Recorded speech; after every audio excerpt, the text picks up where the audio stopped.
Panas sini. Panas sini korang.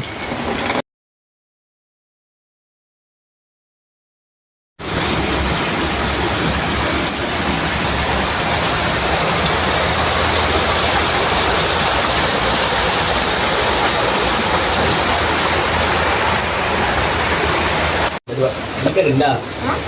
Kita dah putih ni. Kita dah putih. Kita dah bilang. Ya. Kalau kita nak goreng, dia mesti dia kopi. Pada bunyi ni ada putih.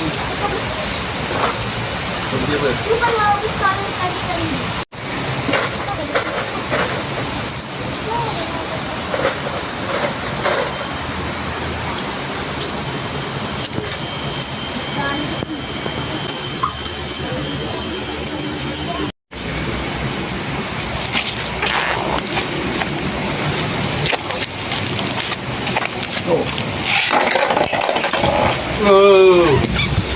Assalamualaikum semua. Hari ni adalah hari kita untuk menyambut bulan puasa.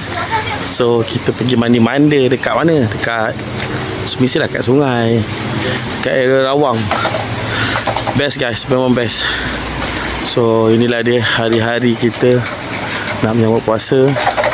Lepak kat sini sambil tengok dia orang bermain Beyblade. Buat kata kalah kan. Jadi Okay guys, Weh, buat yang dalam anime. jumpa lagi. Sejuk, menggigil.